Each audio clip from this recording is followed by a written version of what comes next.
Hi and welcome to my channel. I'm Simon and today I am back with, frankly, a very timely, which is very unusual for me, book haul. So it's my April book haul on the last day of April. There are mere hours left. I don't think I'm going to be sneaking in buying a book. I mean, I could, but it's unlikely because I'm not actually planning on leaving the house. Anyway, I'm going to go through the books that have been sent by publishers, some that have been gifted by some of you and a gift from my mum, and then some books that have been gifted to me, from me, by me. I think I over-explained that. Anyway, there's quite a lot to get through, so I'm just going to get cracking. And first of all, I'm going to mention some books that have been mentioned on the channel before, and so this is just going to be a very quick recap of those. And they've either kind of come out in paperback, or I've had the hardback on before, or they've come out in hardback and I've had the proof before. The first of the paperbacks is The Dance Tree by Kieran Millward Hargrave.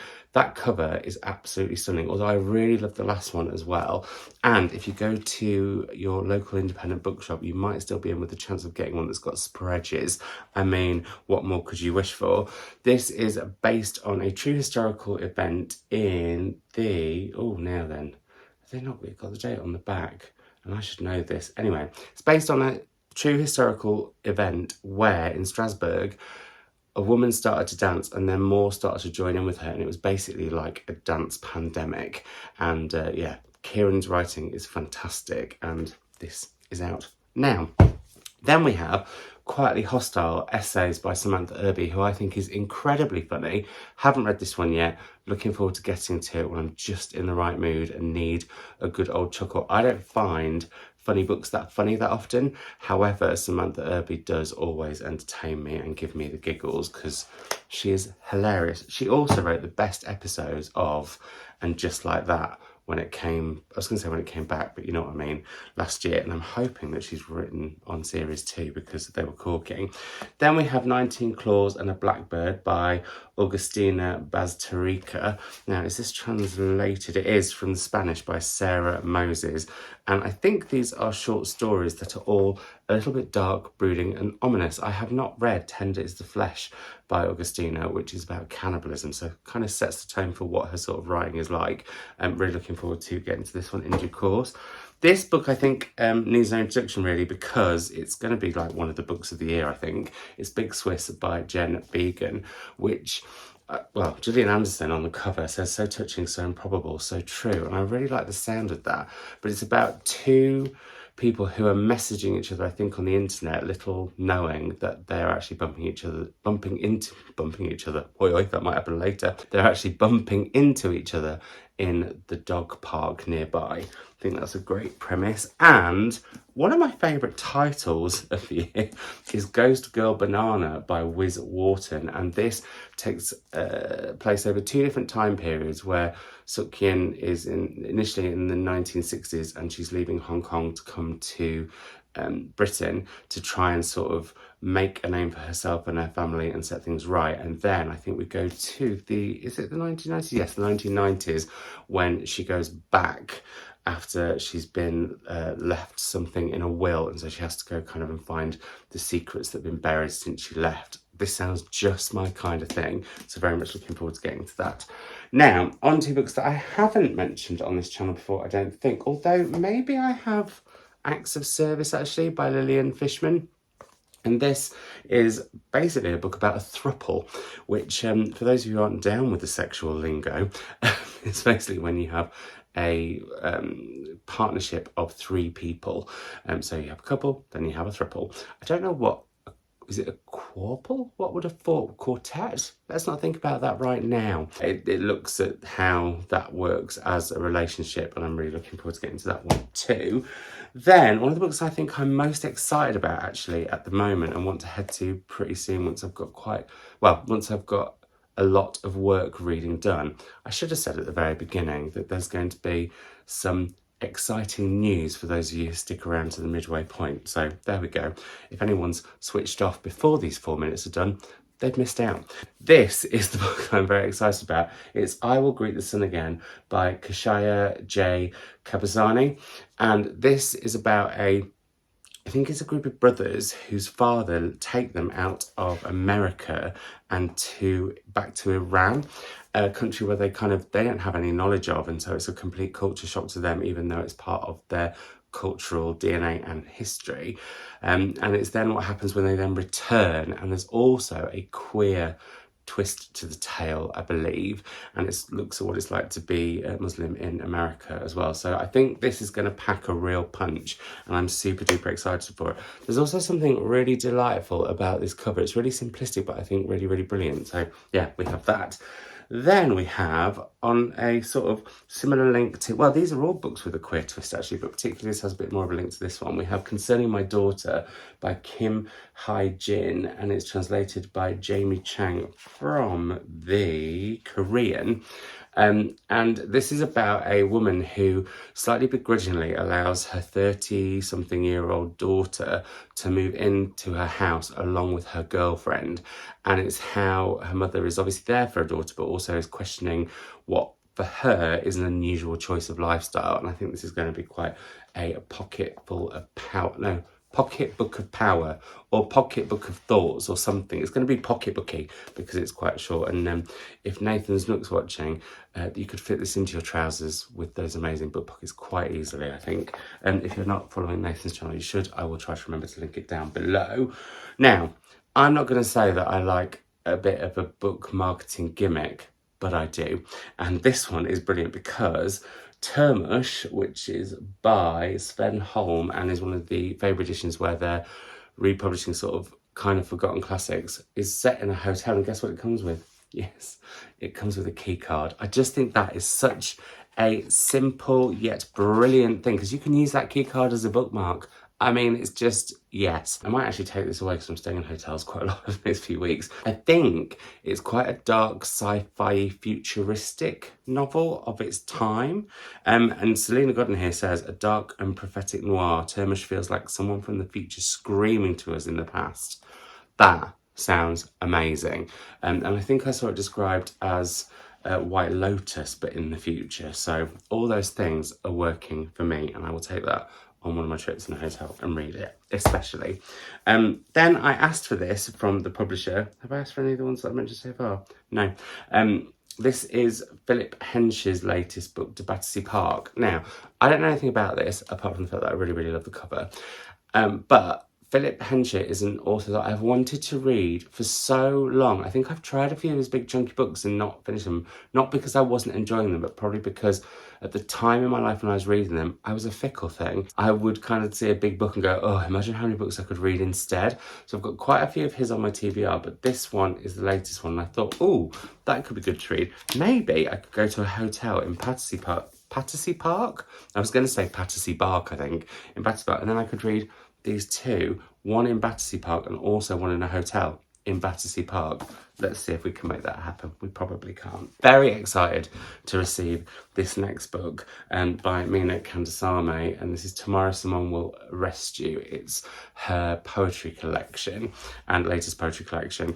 And yeah, I'm just really, really excited for this. I absolutely love her work. I still haven't read her debut novel because I've kind of held one back, and I've also got a epic erotic poem that she has translated that I really, really want to read. But yeah, I'm very much looking forward to these. I'm currently judging the Royal Society of Literature's award for authors debut writers over 50, and it's been so much fun to do with her and Lem Cizé. It's been fantastic. So yeah, really, really excited for this one. We'll head to that one very soon.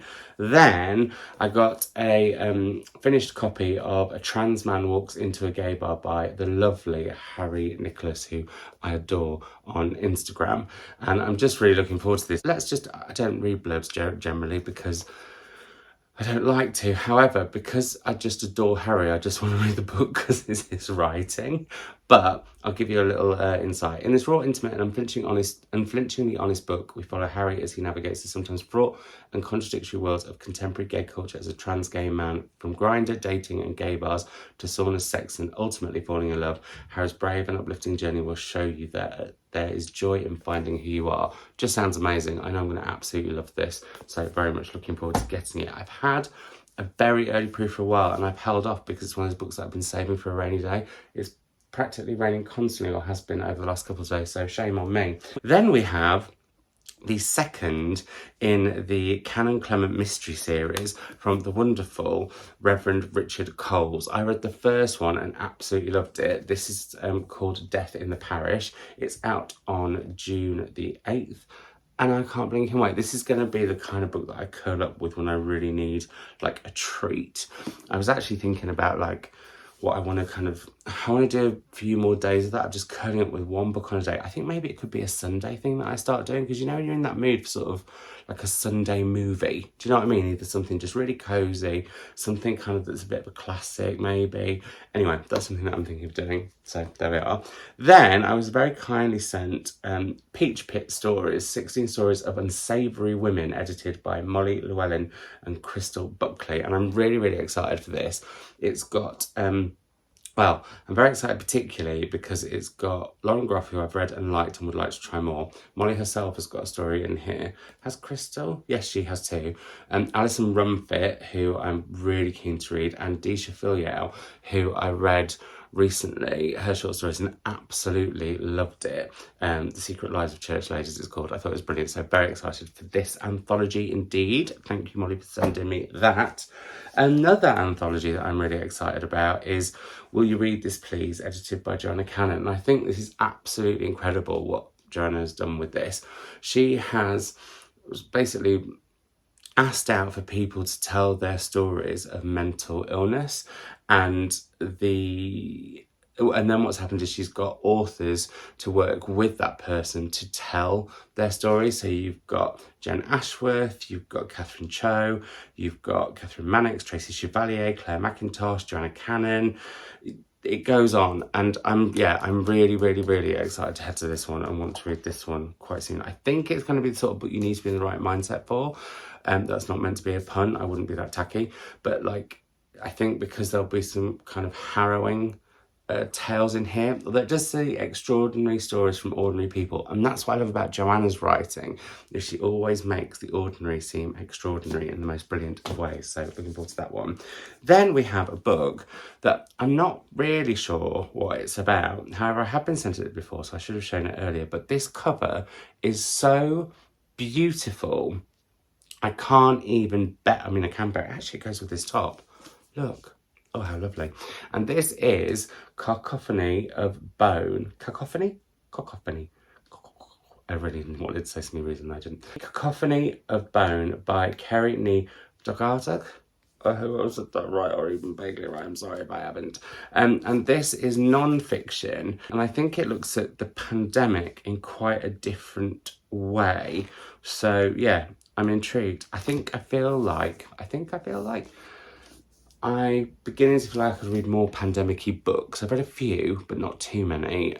However, I do think I'm at a certain distance from it, that I feel like, I mean, I know it's still going on and still around us and the effects are rippling on, but I think there's some important things to take away from that during this time too. So yeah, we have that.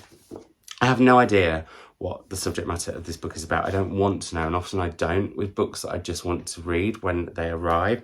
And this arrived and I was like, yeah, I really want to read it. Although I haven't read his previous book, which annoys me because I was quite getting into the swing of his work. Anyway, who is it? It's Colson Whitehead, and this is Crook Manifesto, which is out in July, and I will definitely read before it comes out. That said, I quite like to read things just around the time they're coming out or just after, because if you read a book too far in advance, who is there to talk about it with? Who, I ask you? No, I ask you. Then we have A Pebble in the Throat by Asma Mir, Growing Up Between Two Continents. Now, this was sent along with the next two books as kind of like, oh, I think you might like this. And it's an eloquent and often heartbreaking memoir of Asma Mir's childhood growing up in 1970s Glasgow, capturing life from the lens of a vivacious child to a teenage loner. And it's all about bullying and all about different cultures, but also about Asma's mother, I think. So yeah, this just intrigues me, really, really intrigues me. So I said yes to that one, as I did The Mess We're In by Annie McManus, who many of you may know as Annie Mac.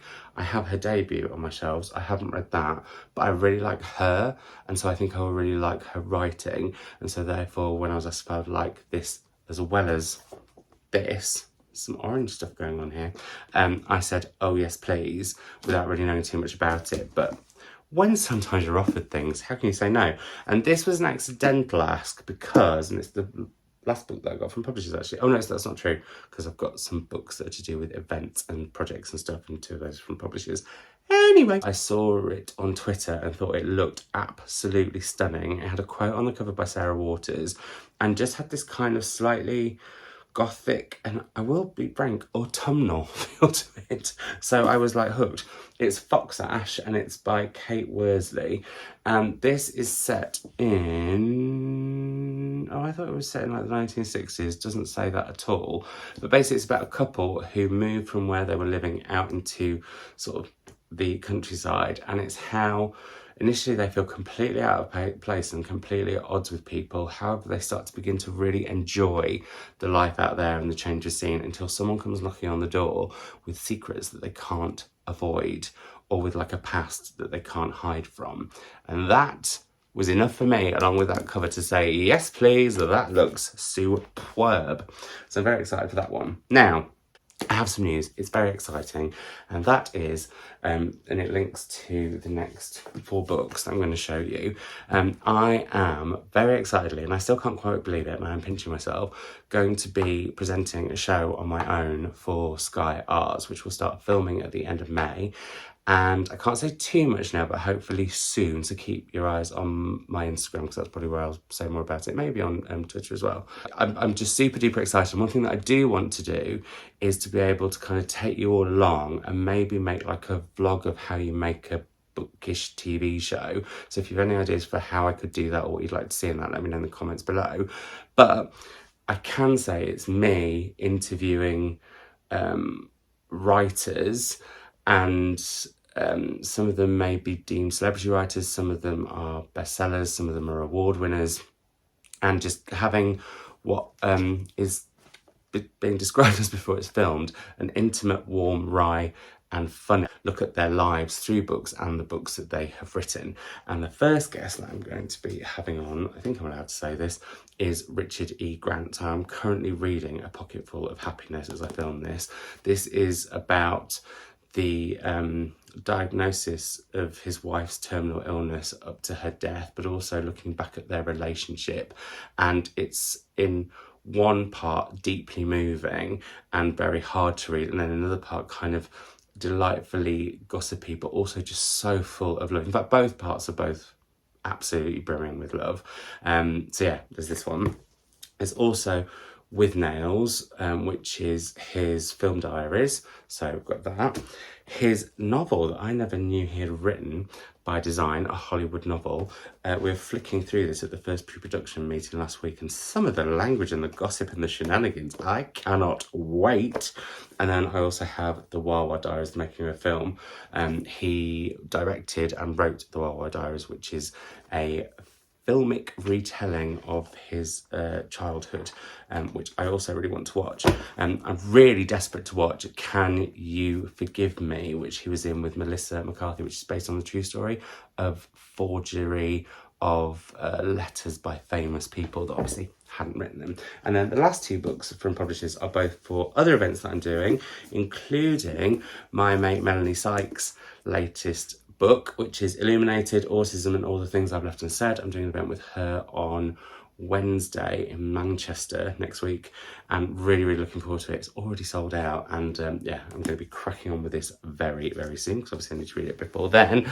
And then in June, I'm going to be hosting my mate Andy Oliver in Liverpool, and this is the Pepperpot Diaries, stories from my Caribbean table, and I am going to be getting Chris to cook some food out of this over the weekend, and I'm very, very excited for that, because I want to be able to read the book, try some of the flavours, and then I can have a fabulous chat with her about it, which I'm just really looking forward to, because I just adore her, as I do Melanie. And for the crotchety one or two people who said I've been talking about my friends too much on my own channel, soz, they're my friends and I will, because I'd rather be honest and say I know these people when I'm reading them than lie about it. So anyway, we have some gifts. So the first one is from my mother.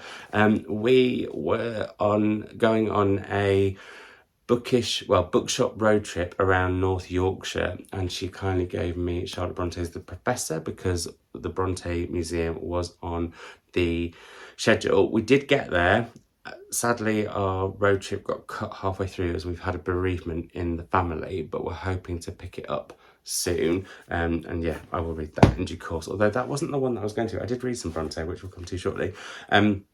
Then the lovely Cindy very kindly sent me, thank you Mr. Nixon, from my wish list, which is always linked down below. This is by Gish Jen, and Cindy said this was her favourite book on the Carol Shields Prize long list, and so she wanted me to have a copy, and yeah, I'm thrilled to be heading to that in due course, as I am a book that's on the shortlist that I don't know who it came from because it didn't come with a note, but this also came from my aforementioned link down below wish list. It's What We Fed to the Manticore by Talia Lashmi Kaluri, and I am so excited for this. I love this cover. I used to have a real obsession with anything with like tiger print on it. I had so many tiger print jumpers, and now I'm so gutted because at one point I was like, Simon, grow up and get rid of them. We should never grow up from these things. If it brings you joy, have it. Anyway, short stories, very excited, but I do need over the next few months to get cracking with short story collections. I'm ready, although I did read 2 in March. Didn't do so well in April. Anyway, very excited for this one. So whoever you were who sent me that, thank you very much. Books on my wishlist are always super duper appreciated. And also just to say, they are never books that I can get from a bookshop in the UK, because obviously I want to support bookshops first and foremost, which I did quite a lot last month, and we're going to come to those now. That was a segue that I didn't intend to have happen, but it did, and I'm thrilled. So when I was in Bronte country in Haworth, I got 2 books. I got this tiny edition of Homeland, which is one of the Faber Stories collection. I love these. They just do these little beautiful, well, basically short story, but published on its own. And having enjoyed Demon Copperhead as much as I did, I spotted this and I was like, I would like to read more. I think she has a short story collection which I might get my mitts on, because she might be a guest on the show that I'm filming, but it's not great, it's not 100% yet, so I'm just saying it like that. I also picked up and read while I was there Emily Bronte's The Night is Darkening Around Me, and I remember Tom Rees Things, who I miss dearly. I haven't heard from him for ages and I absolutely adored him. He raved about her poetry, and so I thought, oh, this will be a good one to dabble in, and also it's perfect because it got stamped at the Bronte parsonage, so we have that. So I've already read that one, so I've read, what, 1.5 of the books that have come in so far. Well done me. I was gutted to miss this author doing a talk at West Kirby Bookshop, which I adore, and where I'll be doing an event next week with Alice Slater. I'll try to remember to link these events down below, although me and Melons is sold out, so I won't do that one. Anyway, and actually Alice Slater's might be pretty much sold out. But I missed Julia Armfield coming, and I wanted this amazing independent spread edition, and the lovely Dan and Jordan very kindly got her to sign me a copy and kept it for me, and that was lovely of them. I went and picked it up and I took my mum, who is obsessed with West Kirby Bookshop, like I think even more so than I am, which is saying something. So there we go. Now I'm going to mention these 4 books just in one block, and that is because after reading Carrie Soto is back last year, after reading both Daisy Jones and the Six and Malibu Rising this year, and pretty much being like close to heading to The 7 Husbands of Evelyn Hugo, I don't want to run out of Taylor Jenkins Reid, and so I got all 4 of her books. Now this is a bit shameful because it was at the supermarket, which is not the best way to get books, but I don't think I was in the best of moods, and it's to cheer me up, which is a dreadful excuse, because actually you shouldn't just buy things for yourself when you're feeling rubbish. Actually, you should buy things as a reward when you do great things. Basically, you should be buying yourselves at both ends of the emotional spectrum, if you're me. What I'm planning on doing is, once I've read Evelyn Hugo, I'm going to do a video talking about the 4 books that interlink within that world. And then I think I'm going to do a vlog where I read these 4 over however long it takes me to do. So kind of like an author spotlight / reading vlog slashy thing. So yeah, I'm looking forward to doing that and reading those. Then I picked up Maud Martha by Gwendolyn Brooks. I cannot remember. I feel like it was Books the House Down, who's a channel that I've become mildly obsessed with recently. I think it was her that mentioned this. I've seen it around recommended by a few different people, and it's a very short novel about Black womanhood, basically. And again, it's one of these Faber editions where they've published a book that's kind of gone under the radar and shouldn't have. So I'm really, really, really excited to get to that one. Now, I have been on a small Canadian book binge of late after me becoming mildly obsessed with Canada Reads, which is an annual thing where a panel of readers, some celebrities, some from the publishing industry, some who are just like well-known Canadian people, all bring a book and to the fore that they want the whole of Canada to read, and then they sort of, it's like basically a battle of books, and every episode one gets voted off until there's a winner. And I became obsessed by the sound of 4 of the books, and so got them. The first of which, now I'm not going to say whether these are winners or not, and please don't in the comments below, because if you haven't watched it yet, it's all on YouTube. You just have to find CBC Books or just look up Canada Reads. I won't link to it only because there's loads of different like videos and playlists, so just look up Canada Reads and then like 2023 if you want to see this year's. I've gone backwards. I haven't actually caught up with all of them yet because I was getting close to the end of the televised ones you can get on YouTube and getting a bit panicky that I would run out, and so I stopped because I was like, I need more of these to come. Anyway, so the books that I got were We Have Always Been Here by Samra Habib, which is a queer Muslim memoir. I picked up Scarborough, a novel by Catherine Hernandez. Now, I believe there's quite a well-known part of Toronto called Scarborough, and this looks at the characters who live there. So yeah, it just sounded amazing, as did The Woo Woo by Lindsay Wong, which is How I Survived Ice Hockey, Drug Raids, Demons, and My Crazy Chinese Family. And again, I was just like, oh my God, this sounds incredible. I'm also obsessed with Canada right now because Race Across the World is on here in the UK.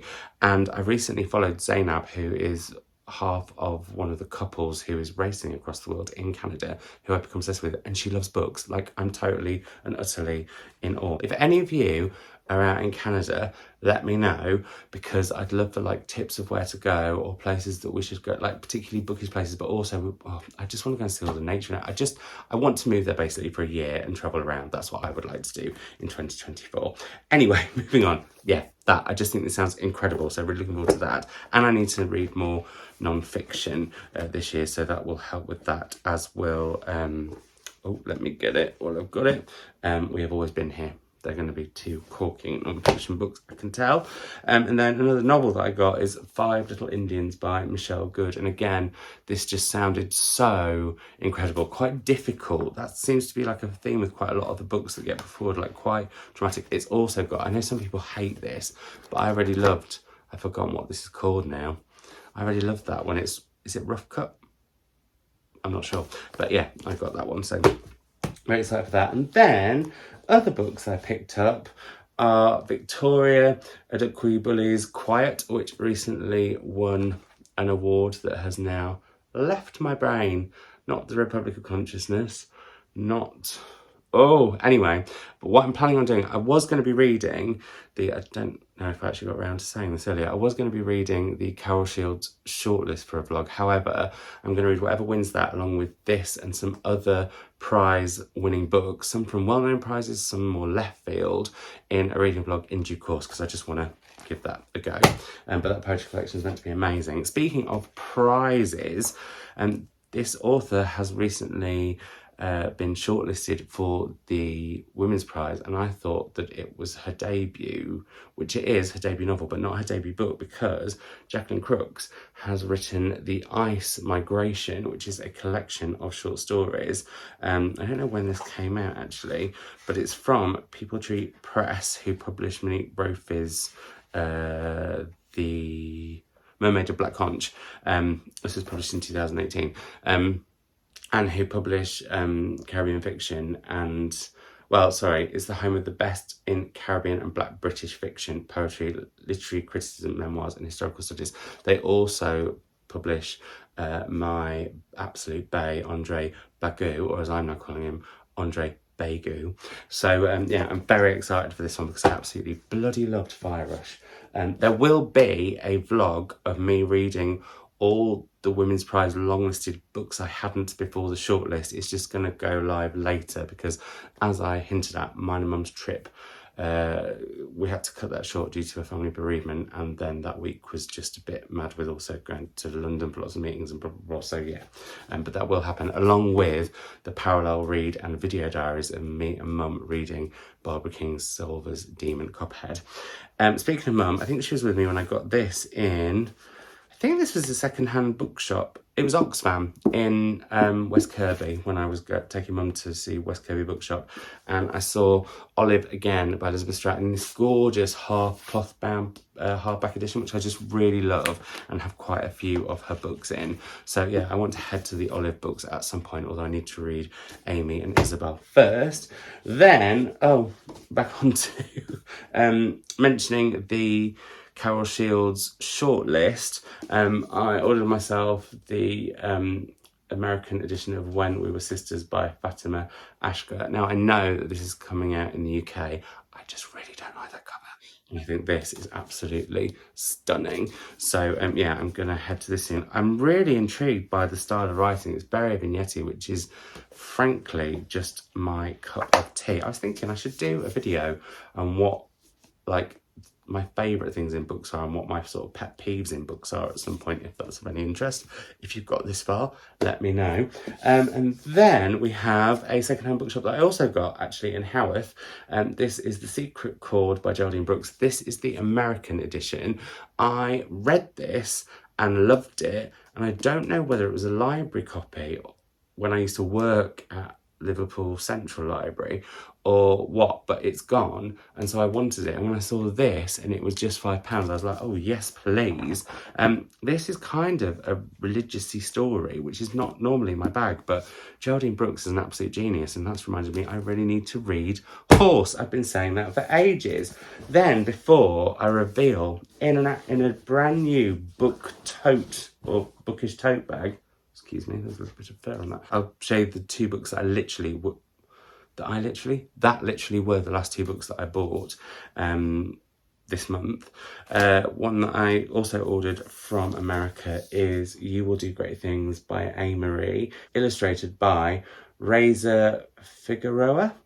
And this is just gorgeous. I've already read it. Another book that I've already read. I mean, they're all short that I have read, but this is so impactful and beautiful and stunning. And yeah, I just absolutely loved it. I'm a huge fan of A. Marie ever since It's This One Thing That Got Me Tripping. This book got me tripping. It was brilliant.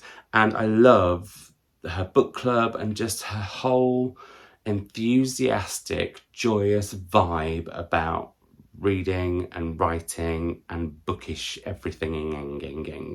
And yeah, so I picked this up, and it was a joy. Chris has read it as well and absolutely loved it, so there we go, there's that. And then, as I mentioned, I went into a bookshop this week. I went into Foyles and I got this Rosewater tote bag because I picked up, I mean, you might have guessed from the tote bag, Rosewater by Liv Little, which is a signed edition, and I absolutely love this sort of lilac-y colour. I'm looking at a suit sort of that colour possibly for one of the shows. I have to have conversations about wardrobe and stuff, and it's very exciting. Anyway, blah, blah, blah, blah. Moving on. Very excited for this. We'll be reading it in due course, and was thrilled to be able to get the tote bag. It wasn't actually the book that I'd initially gone in for, but as soon as I saw it in the trailer, I was like, right, I have to get it. The book that I'd actually gone in for is another Women's Prize shortlisted debut novelist who has written a book before, and again, it's a short story collection. This is Louise Kennedy's The End of the World is a Cul-de-sac, and I love Trespasses so much. I am desperate to read this imminently. I didn't think I was going to like Trespasses, however, her writing is just, I can't wait to read this. So there we go. That is my April book haul, actually in April. I mean, what's going to happen next? You possibly getting a reading wrap up within the first week of May? I think so. I'm going to rise to that challenge that I've just set myself. I hope you're all doing as well as can be. I hope things are as lovely as possible with you all. And if they're a bit ropey, I send you lots and lots of love. And if they're fabulous, I celebrate that, and that's delightful.